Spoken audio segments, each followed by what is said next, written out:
everyone. Hey there guys, Unofficial MCU here. Hope you're all doing well, and in this video we're going to be explaining Kang's powers that we're going to be seeing here in Ant-Man 3. Of course, we're going to go ahead and we're going to hop right on into it. In this video, we're going to be taking a read from the Direct's article. I'll have their article linked in the description down below for you guys to check out there as well. As I read, Kang's powers have been explained by an Ant-Man 3 star. Jonathan Majors teased the powers that his Kang the Conqueror possesses during his next appearance in Antman and the Wasp: Quantumania. Marvel Studios is about to introduce the next grand villain in the MCU storyline with Major's performance as Kang, which he'll be revisiting in Ant-Man 3 after bringing the antagonist's first variant, He Who Remains, to life in 2021's Loki show. And while he looks to live up to being the most powerful villain in the MCU history, even compared to Thanos, this take on the character will be much different from his comic counterpart in terms of powers and abilities, which are really quite more. Looking at Kang in the comics, he doesn't actually have any true superpowers, instead using futuristic technology in his suit of armor, much like we see with Iron Man. That suit that we see in the comics allows him to produce concussive blasts out of his hands, although there are sure to be other powers that haven't been showcased on screen yet and within the marketing, promoting, and trailers. But now, Jonathan Majors took the chance to dive deeper into the villain's powers, letting fans know what they should expect to see from the multiversal saga's ultimate antagonist, especially with Ant-Man 3. During a group interview with the cast of Ant-Man and the Wasp: Quantumania recently hosted by Fandango, Kang star Jonathan Majors teased the kind of superpowers that fans will be able to see from this MCU villain.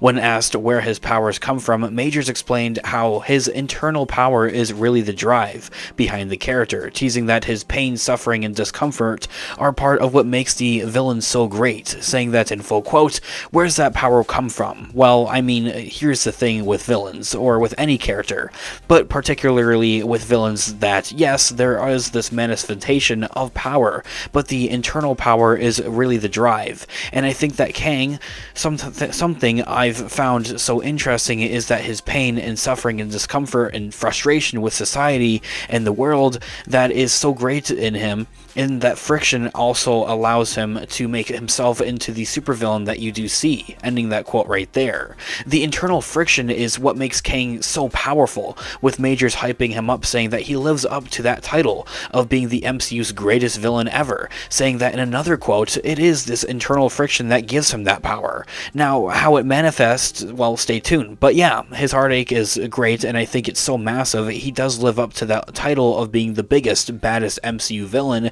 that we've had, ending that quote right there. Coming from the official press release for Ant-Man 3 Quantumania, director Peyton Reed also spoke about how Kang has the ability to expertise past, present, and future all at once, making him one of the MCU's most calculated villains at that ever in terms of decision making, saying that in full quote from Ant-Man's director Peyton Reed, "We had a lot of conversations early on about how this character would move and speak. Kang is able to experience past, present, and future at the same time, all at once. What does that look like, however? He conserves his energy. There's not a wasted gesture or word, and if Kang says something, he really means it," ending that quote right there. Jonathan Majors then goes on to explain more about speaking with Ant-Man 3, focusing on the relationship to time as human beings, and to relatively of us, and comparing it to his character, and for that with each and every other character, mentioning that the three main themes in this story are love, friendship, and legacy, saying that in full quote, "And I think the film is ultimately about our relationship to time as human beings and how time plays within our relationships.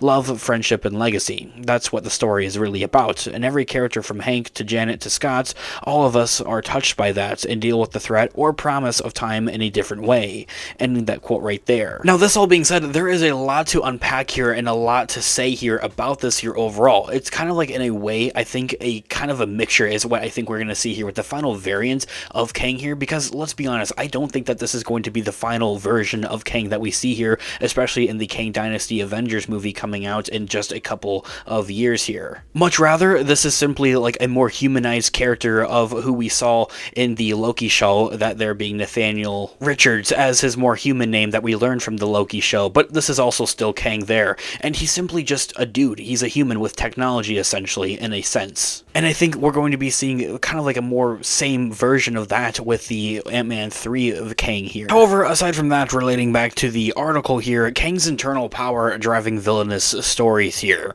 While fans have only gotten a small taste of Kang's power, more of which was shown in the trailer than exclusively premiered at the D23 Fan Expo event, his real powers seem to come within. This continuous of a poignant theme for the MCU's big bads, especially after Thanos revealed his own twisted motivations for wiping out half of the universe. However, Kang's own struggles have the potential to be much more dangerous than anything in the MCU that has ever been seen there.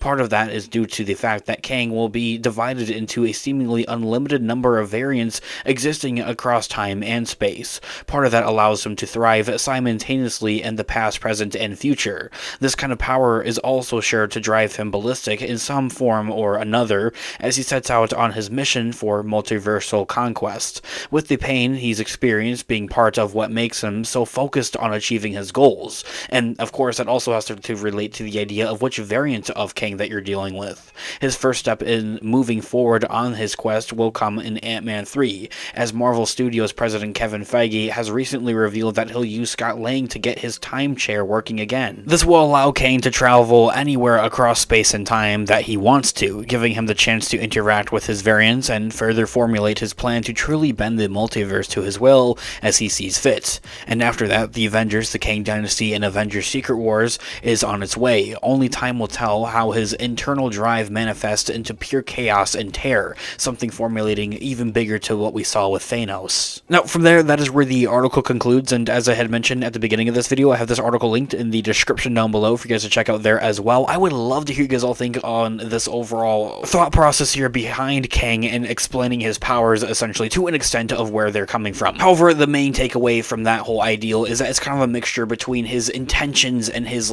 past of what he's gone through previously before, similar to what we saw with Thanos in the Infinity War and Infinity, saga overall. They're also in an endgame there and explaining it in that way, but his true powers come from technology to an extent. Thus why he has the time chair, why he's going to need it, and how that's going to play a pivotal part and plot point at that there as well for the Ant-Man 3 Quantumania movie. Of course, I would love to hear you guys all think about this in the comment section down below. What are you looking forward to seeing most here with not only just the Ant-Man 3 movie, but also Kang here in that movie, and also as an overall Marvel villain there as well? I would love to hear you guys all think about this in the comment section down below. Of course, this has been Unofficial MCU. Thank you so much for watching today's video. I'll catch you guys in the next one. Have a great one, guys. Peace out.